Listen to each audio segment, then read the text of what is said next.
I will make you a cake, but I'm not going to go out to the club with you and spend $60 to $100 on one night.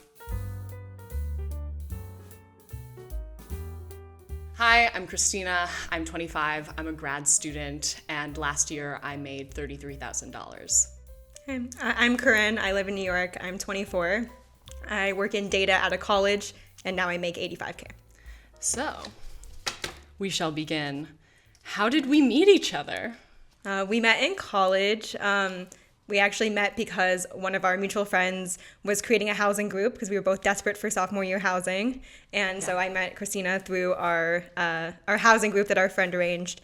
And so we started living together for the first time our sophomore year of college. We've lived ultimately like 5 years together, but like on and off. There was times when we didn't live together, but we've lived together for the past 3 years. Yeah. What is your rent? Is it average, low, or high for your area? So our rent is currently $27.50 for a 3-bedroom apartment, and we currently split that as a 2/3, 1/3 situation. So I pay 2/3 at $18.33. And I paid $916 a month. Yeah, and our rent has generally stayed pretty constant as New York City rents have gone completely crazy. Do you have any debt? I do not have any debt, and that's a total product of family wealth and resources, and the fact that my parents are very financially responsible, and also I have a good relationship with them, and so they were always planning on paying for my college in combination with some other family members and some benefits that my dad has as someone who also works at a higher education institution, has a dependent tuition grant scenario, and I have not accrued any debt since becoming financially independent. And by the time I finish my master's degree, I will have over $100,000 of student loan debt. I started off, my first year of college was completely funded. And as I went throughout college, tuition increased, but my financial aid did not increase. And it actually decreased after a few years due to a situation where my brother didn't end up going to college. Like, financial aid is kind of whack. It's so messed up. I've paid off so much of my student loan debt. You know, we calculated it was like I've paid like $30,000 in, and the principal has like not gone down that much. Great. Do you have any savings or investments? What's your best saving strategy? So I did have a lot of savings, and I have been working those down in grad school after I paid my first semester of grad school. I think after college, I saved over $20,000 on like a mid-range salary, like 50 to 60K in 2 years. And basically I just kind of budget for all the things I need. I have like a little bit of discretionary spending, and then whatever at the end of the month that was like net income that I did not spend, I try to put into a savings account, but I don't have any investments right now. Yeah, I saved a somewhat similar amount of more like 25K in the same kind of time range after college, which is with overall much lower kind of required expenses because I am not paying off debt. In terms of my best saving strategy, it's tricky. It's something I've really been working on. I would say like since my personal rent has doubled, which was starting in August, I've definitely had a harder time saving as much as I used to. I used to be able to save more like 10 to 20% of my income every month, if not more. And now it's been definitely more challenging between that and a couple other areas of my life in which expenses have risen. So it's definitely something I'm still working on, but I use like never remember if this is the right term for it, but like the zero-based like budgeting app to try to like set aside money for savings in advance and then actively like see myself take away from it if I need to. So that's my strategy right now. What was your financial upbringing like? How was money talked about growing up? Interesting. So I grew up in, there's lots of different terms for this, but we sometimes use the one like professional class background. My parents are both primary care doctors, though one of them has always been part-time, but I grew up in that kind of context. So generally feeling that I was, especially in public schools, like of the richest, if not the richest person in my direct environment.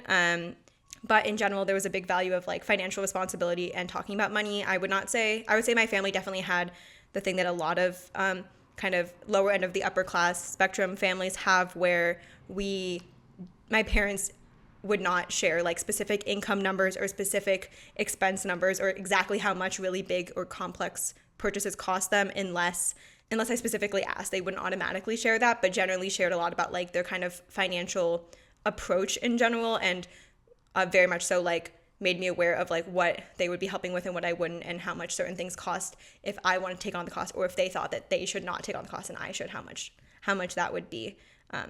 So that's what I would say my upbringing was like. Yeah, mine is like very different, and we talk about this a lot. Like, my mom has a college degree. She works as like an administrator at a church, and she has always been the primary breadwinner and has always worked multiple jobs for as long as I've been alive. And I think my financial upbringing was like, you know, I wouldn't say the most precarious, but there was a lot of like stress. Like, I think we see this a lot because I still have this where I go like, oh my God, financial meltdown. Like, I catastrophize immediately if there's like a big unforeseen expense, or I have to like take out another loan for something, or I have to put something on a credit card. I freak out. And that was just the way that I was raised growing up. And I think it's just like my parents didn't want to worry me about money, but then I just like ended up being worried about money anyway. And then I really had to like earn anything I wanted to. And I was also a full scholarship kid at a private high school. And so I was like on the opposite side, where I was like the poorest student in my educational place. And then I would feel awkward about trying to buy extra things, and kind of like mooching off of my friends. And then I got to college and we went to like a very rich school, and I really had difficulty dealing with like the difference in class between me and the other people at our college. Next question is, how do we share expenses? As of August of last year, switched to doing a 2/3, 1/3 scenario of the rent. So we live in a 3-bedroom where the third bedroom is one of those like New York kind of fake bedrooms, like doesn't have a closet, much smaller than the other rooms. And so we transitioned to me paying for 2/3 of the rent and Christina for paying for 1/3, which aligned with the time that she started graduate school, instead of having an income where we used to have a lot more similar incomes. In fact, when we actually like originally moved into our apartment with our third roommate as well, we all had very similar incomes in the mid 40s. So we do that in terms of the rent splitting, and then I use that third room for an office and also a guest room. And I think so that's an obvious way that we share expenses. I think another big one is just in terms of kind of like day-to-day household stuff. We really try to kind of have a general attitude of like, some things are going to be directly split and like Venmo requesting, stuff like that. And other things are like, it's all going to either even out in the end, or it's okay if it doesn't, kind of an approach to a lot of the things. And just the idea that we like care a lot about our communal space, whether it's like getting new furniture, getting food that we both share, or other kind of supplies that like we kind of just make a decision and based on our personal preferences for whether we want to split it or not. Initially, we had our third roommate whom we loved dearly moving out, and we have lived often with other people. And we knew that we wanted to continue living together, and we were talking about moving. And I kind of we had a very open and honest conversation where I said, my income is going to be split or going to go down very soon. I was basically like, no. And you actually proposed the 2/3, 1/3 rent split, which I would have never asked. And I think we talked a little bit about this, but like at first I know that you don't think this way, but I was like almost worried to like say I wanted anything in the apartment because I felt like I didn't have ownership over it. And like in previous situations where I lived with someone who like had more power over the space or had financial power, I was like so concerned to put my foot down about anything or to like disagree with them about anything. But I've like literally never felt an ounce of resentment like in the entire time we've lived together about expenses. And like in terms of paying for food or paying for furniture, or just, you know, you take on the cost of the second bedroom. And so that has ended up working out like super well. What challenges have you faced as friends with very different incomes? Which is a fun one. So as I said, when we first, in our first scenario living together post-college, we were in a scenario where our income was the same, but like we still had an open enough conversation to know that that didn't mean that our experience of that income was the same, especially because Loans, baby. Yeah, the private loans did not have any of that pandemic situation. They were immediately, having to pay those back. Just that kind of difference. And then also in terms of like different amounts of savings that we were starting with and like all that kind of stuff. So acknowledging that, but started with the same and then kind of transitioned to being very different over time. And obviously now is the most extreme it's ever been in terms of me currently making $85K and Christina being a grad student predominantly and not having a consistent part-time job, just a lot of kind of odds and ends things. I try with like when we are doing things with other of our friends who have whether it's high incomes now or kind of high safety nets from family, to like advocate for the like lower expense option in those situations, even when it's not necessarily for my benefit, so that's kind of like two of us saying it instead of just one person saying it. So I think that's the kind of things that we've been working on. But I think because we've been friends for long enough and kind of discussed this stuff for long enough, I think we haven't had that much of that sense of like intense recent challenges, but more just like navigating the day-to-day stuff. Yeah. And like this next question is about like uncomfortable situations with wealthier friends. And that's the thing we just run into the most, which is just like, how do I manage a situation where I'm like not making stable income? My budget is so constrained. Like I do not have room for a lot of extra spending. And people will be like, come to my birthday party. And you're expected to spend minimum $50. And like, in that situation, I'm like, can I show up for you and not spend any money? But people don't know how to respond to that in a way.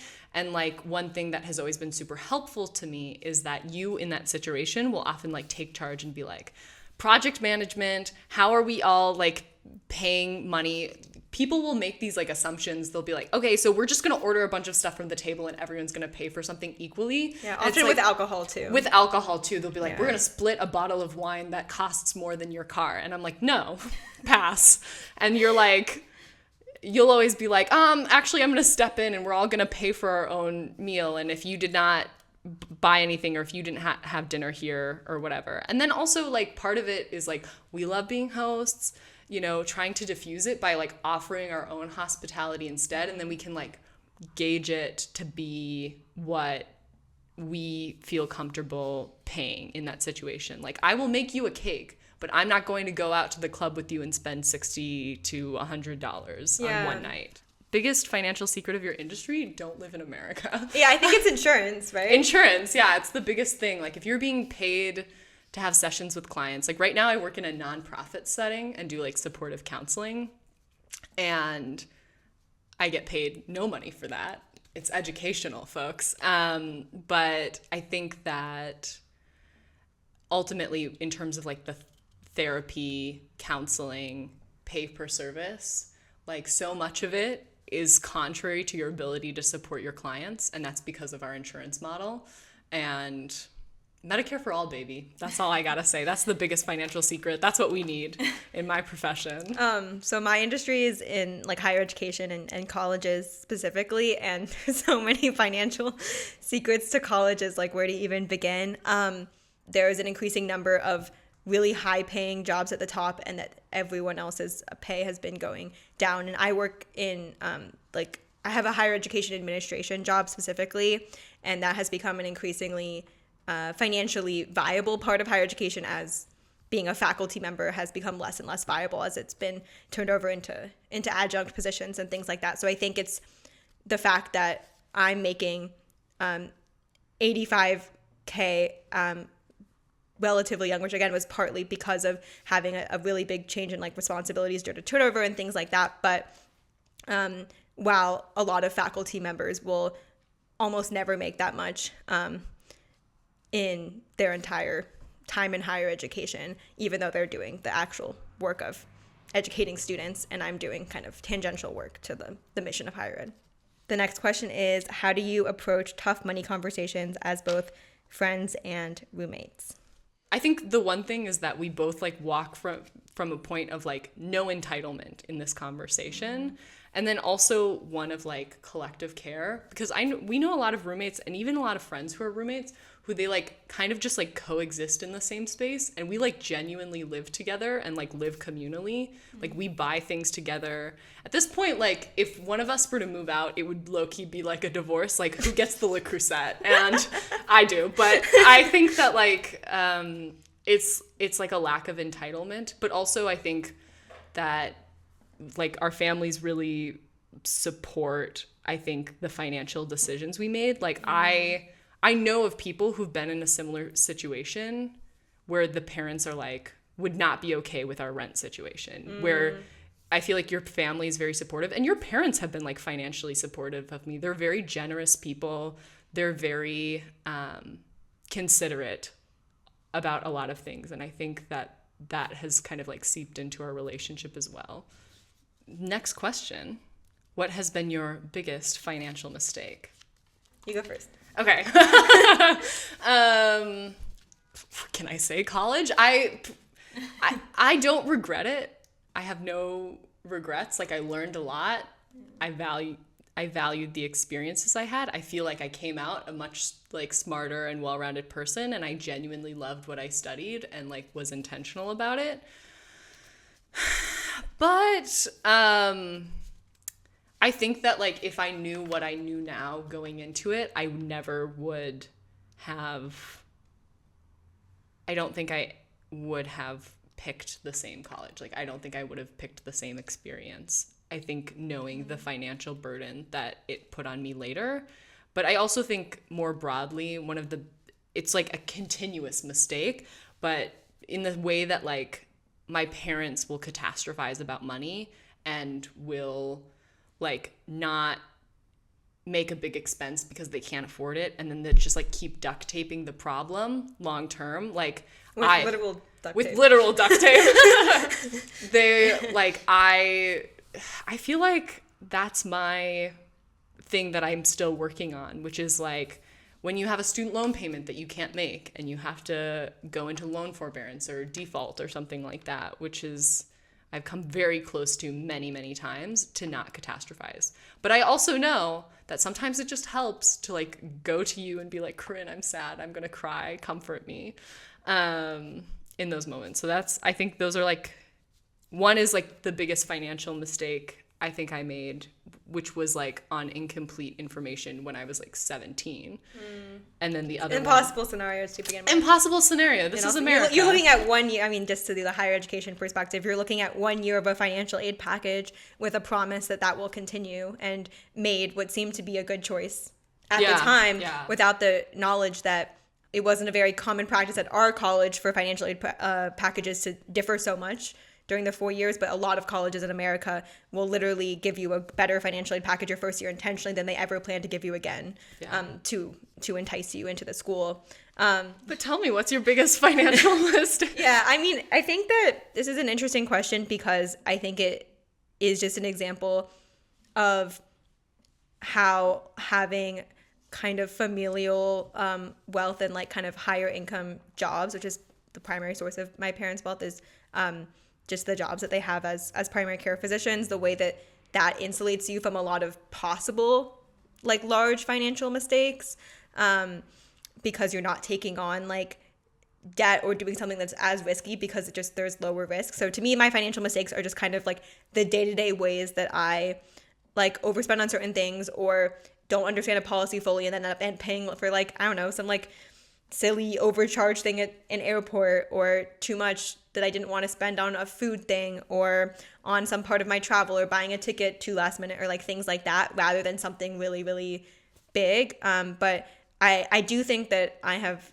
generally avoided kind of any like extreme or like really irresponsible financial decisions, but a lot of that is because of having a certain sense of security. And so it's just really the day-to-day kind of overspending that to me feels like an ongoing kind of sense of mistake in certain categories. I mean, I think always working on like food spending in New York is a huge one, but rather than these kind of like bigger things, which I don't feel that I've had any really big mistakes on that. It's like that tweet I saw the other day where it's like living in New York is spending $35 18 times a week for no reason whatsoever. Yeah, which is and then it's like what it's like. Yeah, high key. So this is actually really relevant to these last couple of things, but if one of you couldn't make rent for whatever reason, how would you handle it? Oh, I'm like the situation I can imagine this most likely happening in it is if I had like a medical thing. Like I get sick a lot and I have chronic illness, and Corinne always takes care of me a lot, but then that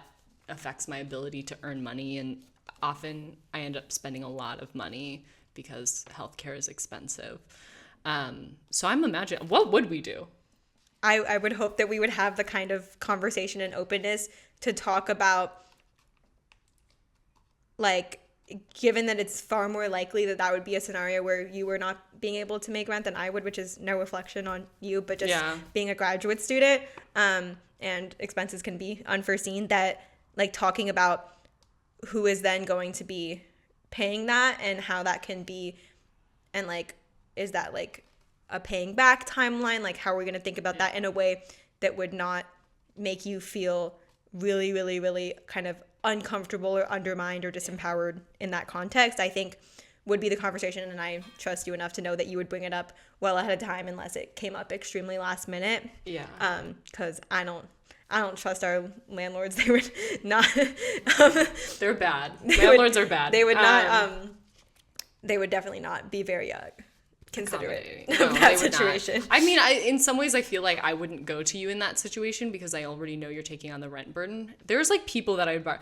My brother's an asshole about if I ask him for money, but he would probably loan me the money because he just has, like, very few expenses. Yeah, so just talking together probably about, like, who would be a person that you should go to and how should you navigate that. I have a lot of old lady friends that, like, always want to be helpful in a cinch. Yeah, exactly. So okay. I think just talking about that.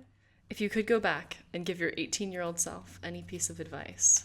Any advice? What would it be? I think any advice, yeah. Okay. These questions are always really hard for me. You were born an adult, so gosh, any advice? I think just, like, whatever it is that you're thinking about right now is not that deep, you'll figure it out kind of stuff. I feel like that kind of thing universally, and just having more confidence in certain things, working out, and, like, I think especially 18, thinking, like, at that time was when I was starting college, and I think so the biggest thing then would just be, like, you'll find your people, like, patience is fine, like, this kind of thing. Just freshman year of college was pretty rough, so I think it's more that kind of stuff. And financially, I think just kind of that I would really have pushed myself to learn certain skills earlier and having a more established budgeting system, because the one I had in college came a little bit late and was a little incomplete and things like that. Yeah, I think for me, this is relevant for money and just, like, general life, but knowing your really think about your priorities and think about your boundaries, not just, like, financially, you know, putting foot down for someone who's, like, pressuring you to spend more money on something you don't care about, but also just, like, safety, thinking about just the ways that, like, people will kind of push they'll push you to take risks and, like, get outside of your comfort zones in ways that are, like, not intentional or planned. And I think that just really thinking about your boundaries and your priorities and, like, how to get the most out of your stuff while not taking, like, crazy risks, I think would be super important. I made a terrible decision when I was 18 that I was like, I'm going to go backpacking in Europe and Africa for 3 months with $700. And that did not work out quite so well. Yeah. And then just the universal sleep more. Yeah. Oh, sleep more. All the children out there, please sleep. Sleep is more important. That's one of our fundamental values that we share in common, is that we love our sleep. Yeah. Great. Well, love you, Corinne. Thank you for being the best roommate and friend. Thank you, Christina. See you walking out of your aunt at home. Yeah, see you.